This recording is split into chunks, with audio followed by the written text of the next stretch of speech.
Hi students, आज फिर से आप सभी विद्यार्थियों को डिटरमिनेंट के लेक्चर 11 में स्वागत है, अभिनंदन है। आज हम लोग एप्लीकेशन ऑफ डिटरमिनेंट्स पढ़ेंगे।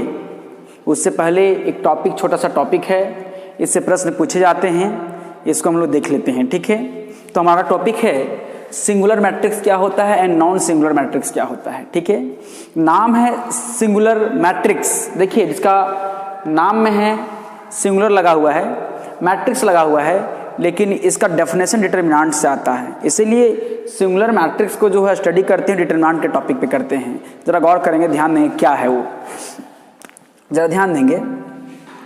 मान लेते हैं एग्जाम्पल के तौर पे, लेट ए इक्वल टू हमने माना है, ए को मैट्रिक्स माना है 2 3 1 2 और ये 3 मान लेते हैं, ऐसा लिया मैंने। ठीक है, और दूसरा लेते हैं हम लोग बी लेते हैं, बी हम लोग लेते हैं एक मैट्रिक्स लेते हैं 2 3 -2 और ये 3 हमने ऐसा लिया है। ठीक, जरा गौर करेंगे। अब हम लोग ये दोनों मैट्रिक्स का डिटरमिनेंट निकाल के देखते हैं। चूंकि जब भी डिटरमिनेंट निकलेगा तो वो स्क्वायर मैट्रिक्स का होना जरूरी है। इसका मतलब सिंगुलर मैट्रिक्स का भी रिलेशन स्क्वायर मैट्रिक्स होगा, 2/2 है, 3/3 भी होगा। तो चलिए, now determinant of A equal to क्या मिलेगा बोलो, 2 3 2 और ये 3 ऐसा होगा। और इसको सॉल्व करने का तरीका तो हम लोग जानते हैं। क्या जानते हैं? ये 2 को 3 से मल्टीप्लाई करेंगे, बीच में माइनस साइन लगाते हैं, तो माइनस क्या मिलेगा, फिर 3 × 2 मिलेगा। हाँ, तो फाइनली तौर पे हम लोग देखेंगे तो डिटरमिनेंट ऑफ ए हम लोग को मिलेगा 6 - 6। तो हम लोग क्या मिलेगा, डिटरमिनेंट ऑफ ए आप देखेंगे 0 मिला। तो चलिए इसको हम लोग देख लेते हैं। सिमिलरली नाउ हम लोग बी का देख लेते हैं। ठीक है, तो नाउ डिटरमिनेंट ऑफ बी क्या मिलेगा, 2 3 -2 और ये 3। तो क्या मिलेगा डिटरमिनेंट ऑफ बी, 2 × 3, बीच में क्या होता है साइन ऊपर माइनस, 3 × -2। अब देखिए हमारा क्या मिलेगा, determinant of B equal to 3 दूनी 6 -+6। अब यहाँ पर आप देखेंगे डिटरमिनेंट ऑफ ए और ये 12 मिला। अब देखेंगे कि जब मैंने एक किसी मैट्रिक्स को डिटरमिनेंट के तौर पे निकाला तो वो 0 मिला, और ये जो मिला वो नॉन जीरो मिला, ये नॉट इक्वल टू 0 है। हाँ, तो ये केस है कि जब किसी भी स्क्वायर मैट्रिक्स का डिटरमिनेंट 0 होता है तो देयरफॉर मेरा क्या मिलेगा, therefore matrix A is a singular matrix. हाँ, सिंगुलर मैट्रिक्स। जबकि इसका देखेंगे बी जो है, देयरफॉर मैट्रिक्स बी इज, यहां मैट्रिक्स बोलेंगे, क्या बोलेंगे, matrix B is a non singular matrix. इसका मतलब क्या हो गया, आप देख रहे हैं कि जो सिंगुलर है उसका 0 है, सिंगुलर नहीं है नॉट इक्वल टू 0 है। नाम का मैट्रिक्स है, लेकिन इसकी पहचान किससे मिलती है, डिटरमिनेंट से मिलती है। यदि किसी स्क्वायर मैट्रिक्स का डिटरमिनेंट 0 होता है तो उसको हम लोग सिंगुलर मैट्रिक्स कहते हैं। यदि किसी मैट्रिक्स का डिटरमिनेंट 0 नहीं होता है तो उसको नॉन सिंगुलर कहते हैं। 0 का होना सिंगुलर, 0 का ना होना नॉन सिंगुलर। इसका मतलब है ये सिंगुलर मैट्रिक्स जो है और नॉन सिंगुलर मैट्रिक्स है वो किस पे डिपेंड करता है, वो किस पे हो सकता है, स्क्वायर मैट्रिक्स का। क्यों? क्योंकि स्क्वायर मैट्रिक्स का ही डिटरमिनेंट निकाला जा सकता है, रेक्टेंगुलर का नहीं निकाला जा सकता है। तो चलिए हम लोग देखते हैं आगे। तो हम लोग डेफिनेशन बन के क्या होगा, ए मैट्रिक्स हम लोग कहेंगे, ए मैट्रिक्स सिंगुलर मैट्रिक्स। डेफिनेशन यहीं पे लिख सकते हैं हम लोग। ए मैट्रिक्स डेफिनेशन है ए matrix A is said to be singular matrix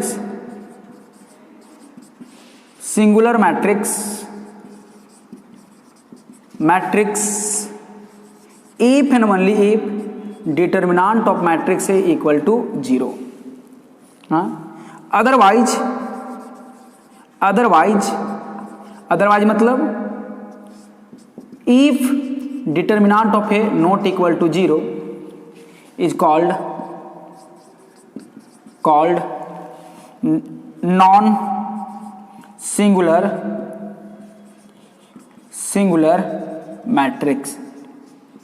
matrix. ठीक है, तो ये 2x2 में था, 3x3 में भी होगा, 4x4 का स्क्वायर मैट्रिक्स में होगा, लेकिन जब भी होगा वो इस प्रकार से प्रॉपर्टीज रखेगा। इसका हम लोग यूज कहाँ करते हैं जरा ध्यान देंगे। देखिए एक क्वेश्चन इस प्रकार से बनता है, देखिए क्या है, find value of x if matrix 2x13 is singular matrix.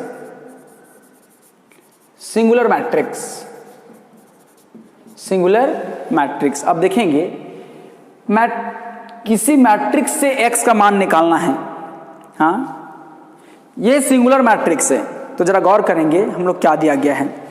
सबसे पहले हम लोग इसको मान लेते हैं, एक मैट्रिक्स मान लेते हैं। ठीक है, लेट हम लोग मान लेते हैं, लेट A इक्वल टू हमने ये मान लिया 2x13, हमने ये माना। ठीक है, अब जरा गौर करेंगे, सिंस हमारा क्या दिया गया है, given matrix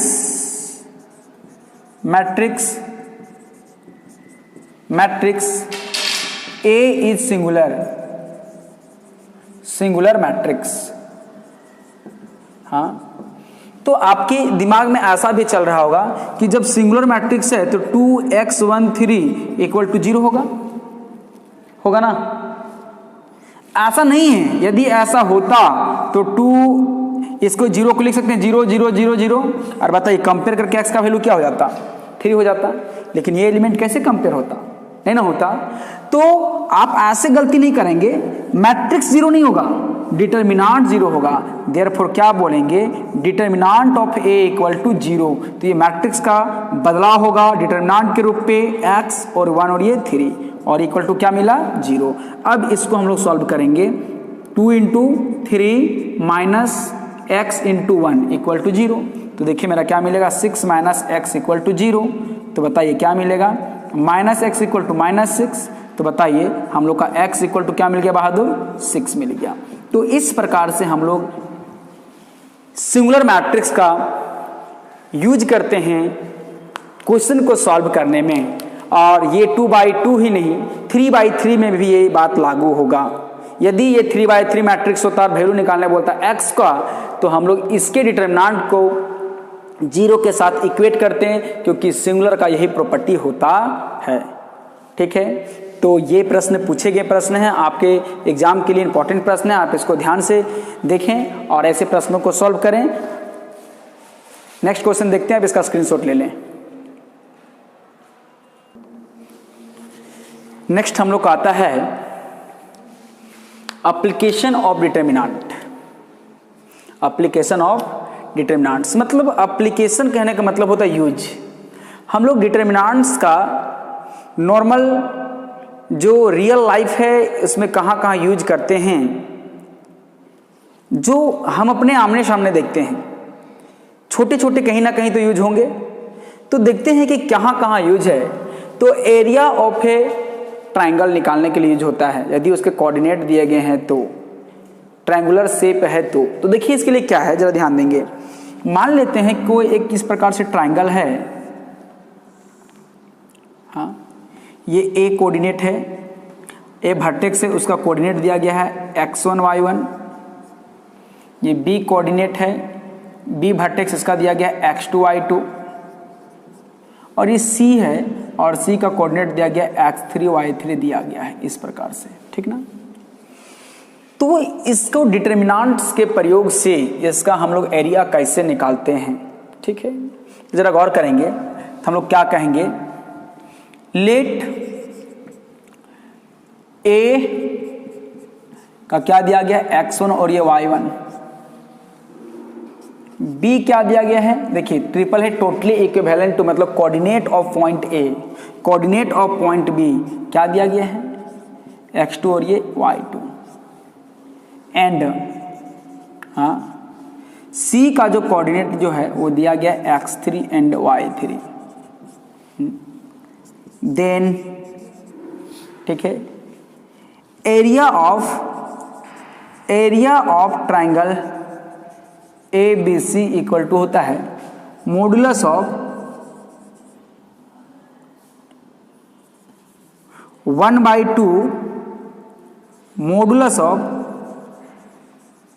modulus of determinant of, देखिए यहां पर क्या लिखेंगे x1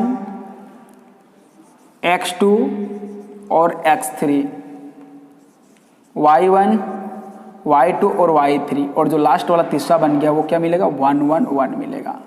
और जब एरिया निकाल रहे हैं तो ये क्या हो जाएगा स्क्वायर यूनिट,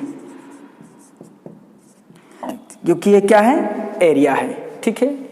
दूसरा हाँ कि ये ट्रायंगल दैट इज हम लोग ये भी कह सकते हैं, दैट इज हम लोग ये भी कह सकते हैं area of triangle A B C equal to half of modulus, क्यों नेगेटिव मिल भी सकता है डिटरमिनेंट का वैल्यू, तो उस नेगेटिव को ये क्या करेगा पॉजिटिव करेगा, तो क्या लगाएंगे हम लोग मॉड ऑफ डायरेक्ट ऐसे लिखेंगे determinant x1 x2 x3 y1 y2 y3 1 1 1 ये मिलेगा। और जब एरिया है तो क्या मिलेगा स्क्वायर यूनिट्स मिलेगा। बस आ रहा ना। यदि ये ट्रायंगल था इसीलिए, यदि क्वाड्रेट्रल होता तो एरिया ऑफ क्वाड्रेट्रल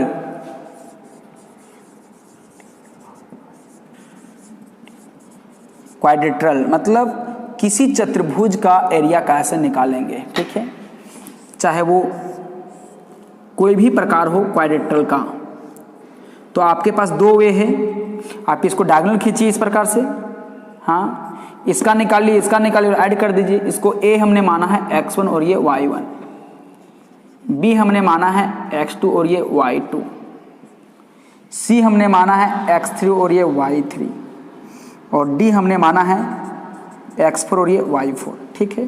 तो देखिए हम लोग क्या करेंगे, let coordinate of quadrilateral a x1 y1 b x2 y2 c x3 y3 and d का जो ये देखिए साइन है कोऑर्डिनेट का, ठीक है, d क्या होगा x4 y4 है ना।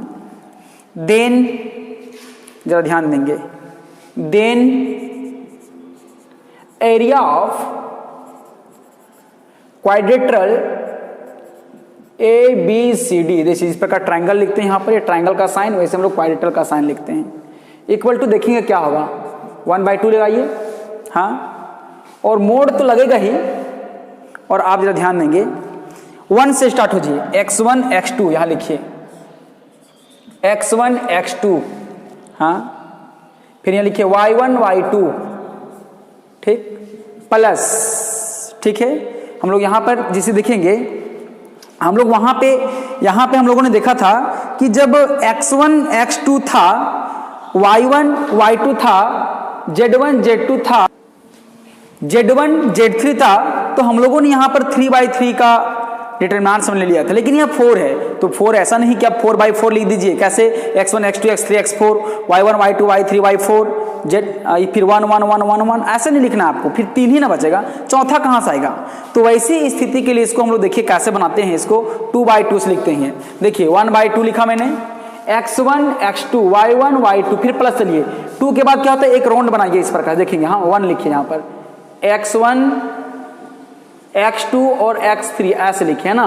देखिए x1 x2 तो बगल में y1 y2। फिर बोलिए 2 तक पहुंचे भाई x2 x3 तो क्या मिलेगा x2 x3। आपको चेन नहीं छोड़ना है तो इसके बगल में फिर y2 y3 कॉपी करेगा प्लस फिर देखिए आप कहां तक चले थे 3 तक, फिर आपको एक राउंड घूमना है तो क्या मिलेगा बताइए x3 x1 तो यहां पर बगल में कॉपी करेगा y वाला y3 y1। तो इस प्रकार से आप एरिया निकाल सकते हैं किसका एरिया ऑफ क्वाड्रेटल का। ये मोड लगा हुआ है ठीक है, इसको लोग स्क्वायर यूनिट भी कह सकते हैं, स्क्वायर यूनिट है ना। तो इस प्रकार से हम लोग ये area of triangle, area of quadrilateral नहीं एरिया ऑफ ट्रायंगल निकलता, क्योंकि देखिए 1 2 3 तक ही मैंने लिया है ना। आपको क्वाड्रेटल में कितना है 4 है तो आप थोड़ा सा यहाँ गलत हो गया है, आपको यहाँ तक 4 तक लिखना है। देखिए 4 लिखना है ना। देखिए x1 x2 x3 और ये x4 ठीक है। तो देखिए कहां से मिले x1 x2 फिर x2 x3 फिर बताइए प्लस क्या मिलेगा x3 x4 हाँ, फिर कॉपी करेगा y वाला y3 y4 है ना। देखिए आप लोग कहां तक पहुंचे 4, फिर एक चक्कर लगाना है, शायद आपको यहां नहीं दिख रहा होगा, नीचे देखिए प्लस देखिए x4 x1 फिर इसके बगल में कॉपी करेगा y वाला y4 y1 और ये मोड लगा हुआ है और ये क्या हो जाएगा स्क्वायर यूनिट है ना। तो इस प्रकार से आप क्वाड्रेटल नहीं पेंटागोन भी निकाल सकते हैं, केवल यहां बढ़ते जाएगा। लेकिन देखिए स्टार्ट कहां था 1 से, कहां बंद किए 1 तक, मतलब क्लोज सर्कल बनाना है ठीक है, याद रखिएगा। यदि आप क्वाड्रेटल बना रहे हैं तो ऐसे ऐसे आपके 4 डब्बा मिलेंगे, यदि आप पेंटागोन बना रहे हैं तो ऐसे ऐसे आपको 5 डब्बे मिलेंगे, इस बात को ध्यान रखिएगा। इससे पहले मेरा मिस्टेक हुआ था 3 था, मेरे ध्यान में 3 डब्बा हम क्वाड्रेटल निकाल रहे हैं तो हमको पता चल गया कि वो क्वाड्रेटल नहीं वो ट्रायंगल का निकल रहा है। पास में रहा है ट्रायंगल में 3 डब्बा मिलेगा, क्वाड्रेटल में 4 डब्बा मिलेगा ठीक है। तो ये हो गया एरिया निकालने के लिए है ना। अब हम लोग देखते हैं कि एक कंडीशन होता है कंडीशन ऑफ कॉलिनियरिटी ठीक है। देखिए कंडीशन फॉर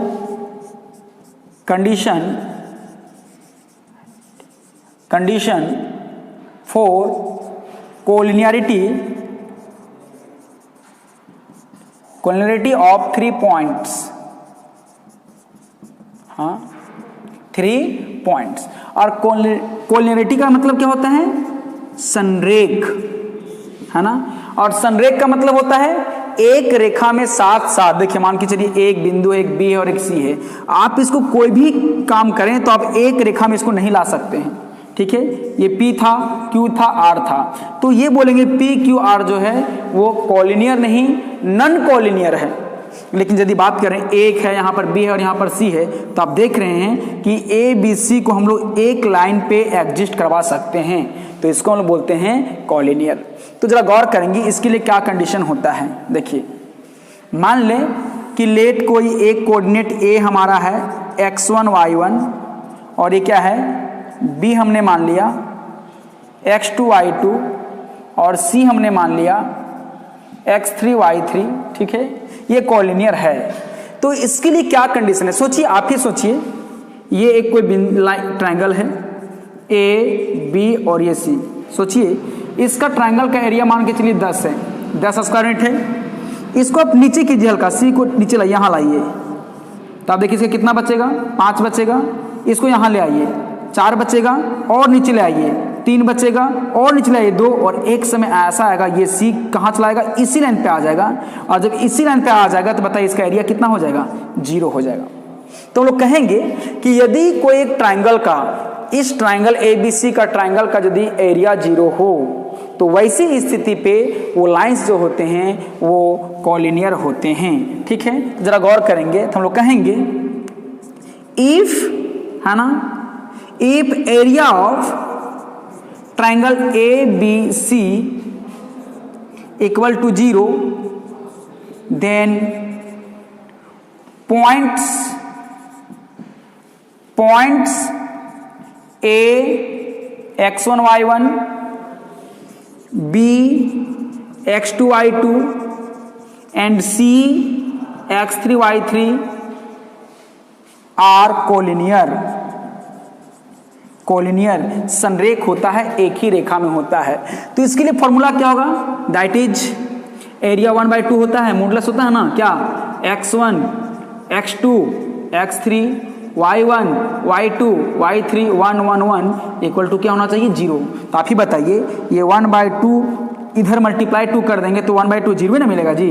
तो इसीलिए कॉलिनियर के लिए हम लोग क्या करते हैं, इसको x1 x2 x3 y1 y2 y3 ये 1 1 1 एरिया ये फॉर्मूला है इक्वल टू 0 कहते हैं। और कहते हैं if and only if given points are collinear. ठीक है, तो इस प्रकार से कॉलिनियरिटी का प्रॉपर्टी है, आप इसको ध्यान से देखें, स्क्रीनशॉट लें, इससे हम लोग संबंधित कुछ प्रश्न को करते हैं। नेक्स्ट हम लोग देखते हैं ये जो हम लोगों ने थ्योरी लिखा, इस थ्योरी के रिगार्डिंग हम लोग एक एग्जांपल देख लेते हैं। तो क्या कहता है, find the area of the triangle whose vertices are respectively, मतलब दिया गया है। इसको हम लोग पहले डायग्राम में इसको ले लेते हैं, तो इस प्रकार से हमें प्राप्त होगा, कंसिडर कर लेते हैं। ठीक है, इसको हमने ए कह दिया और ए का पार्टिकुलर कोऑर्डिनेट क्या है 3 और 4, इसको बी मैंने ले लिया, बी का पार्टिकुलर कोऑर्डिनेट क्वेश्चन में क्या दिया गया है -4 3, और सी जो है उसका क्या दिया गया है 8 और 6 है ना। जो बात को हमने डायग्राम में लिखा है उस बात को हम लोग लिख लेते हैं। लेट ए का कोऑर्डिनेट क्या है 3 और 4, और जो ए के पास हम लोग लेते हैं उसको हम लोग नॉमेनक्लेचर क्या करते हैं x1 y1 से। तो ये मेरा x1 का वैल्यू 3 हो गया, y1 का वैल्यू 4 हो गया, तो ये इक्वल किसका होगा x1 और ये y1 का है ना। तो b जो हमारा क्या दिया गया है, b हमारा कितना दिया गया है, देखिए -4 और 3 दिया गया है, तो बताइए ये कितना है, ये x2 और ये y2 हो जाएगा, ये मेरा क्या हो जाएगा x2 और ये y2 हो जाएगा, और ये x3 एंड y3 हो जाएगा, ठीक ना। तो देखिए एंड c हमारा क्या हो जाएगा बताइए, क्या है 8 और 6 है, तो मुझे क्या मिलेगा ये x3 और ये y3 हो जाएगा। वी हैव टू फाइंड, हमें फाइंड क्या करना है, इसका एरिया यूजिंग द डिटर्मिनांट है क्या है। तो सारा का सारा फॉर्मूला फॉर्मुलेट करते हैं। देयरफॉर बताइए, therefore area of triangle ABC equal to क्या मिलेगा बताइए 1/2 मॉड ऑफ क्या मिलेगा, देखिए x1 x2 x3 y1 y2 y3 1 1 1 और लास्ट में स्क्वायर रूट होगा। ठीक है, तो जरा ध्यान देंगे हम लोग क्या मिलेगा। सो ये तो 1/2 मिला, मॉड का फॉर्मूला लगा देते हैं, ये तो आप लैंग्वेज में भी लिख सकते हैं। मॉड ऑफ बताइए x1 का वैल्यू कितना है 3, x2 का वैल्यू -4 और x3 का वैल्यू 8। ठीक है, और फिर क्या है 4 3 और 6, फिर यहाँ पर क्या होगा 1 1 1 और 1। ठीक है, इस फॉर्मूला का हम लोग यूज कर रहे हैं। नेक्स्ट, यदि आप इसको डायरेक्टली एक्सपेंड करते हैं तो आप कर सकते हैं, लेकिन हम लोग इसको इजी में बना सकते हैं, एक्सपेंड करने में जरा सा भी टाइम नहीं लगेगा। कैसे, क्योंकि यहाँ पर 1 1 1 है, तो हम लोग कोशिश कर सकते हैं कि यहाँ पर मैक्सिमम 0 कैसे लाया जाए। तो फिर से ऑपरेशन लगाया जाए, ये कहाँ है R1 में है, ये कहाँ है R2 है, तो अप्लाई कर दीजिए। अप्लाइंग R1 में चेंज किया मैंने, R1 - R2, 2 ऑपरेशन लगा लीजिए। R2 में चेंज किया हमने तो R2 - R3, तब जाके 0 मिल जाएगा।